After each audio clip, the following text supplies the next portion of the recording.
नमस्कार। छत्तीसगढ़ के लिए साप्ताहिक मौसम पूर्वानुमान के इस बुलेटिन में आपका स्वागत है। मौसम तक चैनल पर मैं हूं देवेंद्र त्रिपाठी।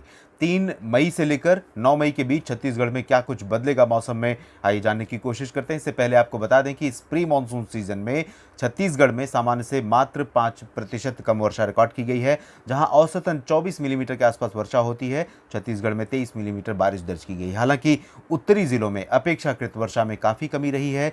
दक्षिणी हिस्सों में बीते 10 दिन से मौसम लगातार सक्रिय है और कई जगहों पर वर्षा रुक रुक कर हो रही है, जिसकी वजह से ये आंकड़े सामान्य के आसपास पहुंचे हैं। आपको पहले भी हमने बताया था कि छत्तीसगढ़ एक ऐसा राज्य है जो कोस्टल स्टेट्स के बिल्कुल करीब है, ओडिशा के बिल्कुल करीब है, और इसी वजह से जब भी बंगाल की खाड़ी से कोई मौसमी सिस्टम साइक्लोनिक स्टॉर्म के रूप में उठता है तो छत्तीसगढ़ प्रभावित होता है। छत्तीसगढ़ इस बार अभी तक मानसून से पहले जो साइक्लोन सीज़न होता है, उस साइक्लोन सीज़न में अभी तक कोई भी साइक्लोनिक स्टॉर्म बंगाल की खाड़ी में विकसित नहीं हुआ और ये हिट नहीं किया है। तो छत्तीसगढ़ में फ़िलहाल अभी ये ताज़ा स्थिति है बारिश की, और आने वाले दिनों में किस तरह की बारिश की संभावना है, आइए अब जानते हैं।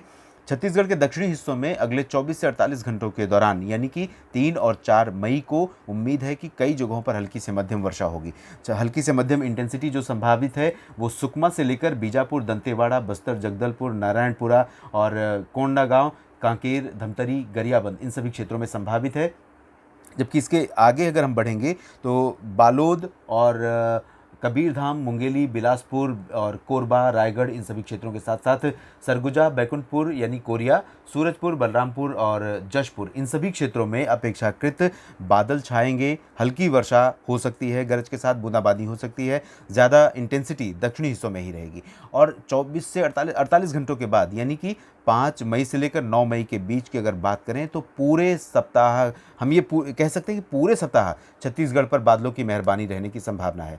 पूरी तरह से मौसम साफ नहीं होगा समूचे राज्य में, यानी बादल बने रहेंगे, हवाओं में नमी रहेगी। ज़्यादातर समय हवाएं पश्चिमी दिशा से आएंगी इस तरह से, और ये जो हवाएं आएंगी अरब सागर की तरफ से मॉइस्चर लेकर आएंगी, और इन्हीं हवाओं के चलते साथ ही साथ ओडिशा पर आने वाले बंगाल की खाड़ी के मॉइस्चर के चलते यहाँ पर कुछ जगहों पर गतिविधियाँ हो सकती हैं। और हम उम्मीद करें कि 5 मई से लेकर 9 मई के बीच भी कुछ इलाकों में काफ़ी अच्छी बारिश देखने को मिलेगी। और 6, 7, 8, 9 इन दिनों में 6 से लेकर 9 मई के बीच में उत्तरी भागों में भी कुछ स्थानों पर वर्षा की गतिविधियाँ तेज़ हो सकती हैं, जिसमें मुंगेली, बिलासपुर, जांजगीर चांपा, रायगढ़, कोरबा, बिलासपुर, इन सभी क्षेत्रों के साथ साथ सरगुजा, बैकुंठपुर और सूरजपुर, अंबिकापुर, जशपुर, इन सभी क्षेत्रों में भी काफ़ी ठीक ठाक बारिश हो सकती है। इंटेंसिटी मुख्यतः हल्की से मध्यम रहेगी, बहुत भारी वर्षा नहीं होगी।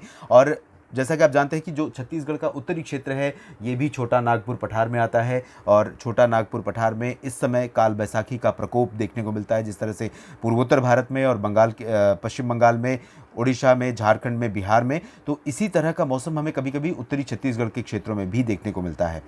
ये सप्ताह बारिश ज़रूर देगा, लेकिन कोई ऐसी इंटेंस एक्टिविटी या वायलेंट मौसमी हलचल, हिंसक जब मौसम हो जाता है जिसमें जानलेवा स्वरूप हो जाता है मौसम का, ऐसी आशंका फ़िलहाल नहीं है। लेकिन क्योंकि प्री मॉनसून सीज़न हमेशा इस प्रॉबिलिटी को साथ लेकर चलता है, कभी भी किसी भी एक पर्टिकुलर रीजन में, एक छोटे से क्षेत्र में ये जो प्री मॉनसून एक्टिविटी है वो हिंसक रूप ले सकती है।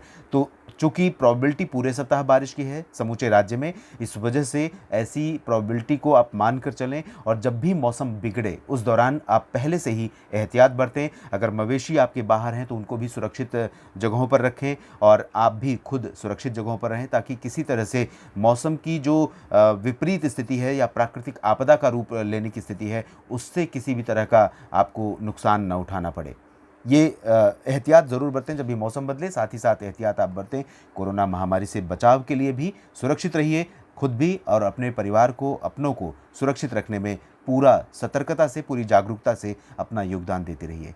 इस चैनल से जुड़े रहने के लिए और इस चैनल के साथ बने रहने के लिए आपका बहुत बहुत शुक्रिया। अपनी प्रतिक्रियाएं देते रहिए, सब्सक्राइब कीजिए चैनल को अगर अभी तक आपने नहीं किया है, बेल आइकन पर क्लिक कीजिए नोटिफिकेशन के लिए, और लाइक शेयर करना जारी रखिए। धन्यवाद।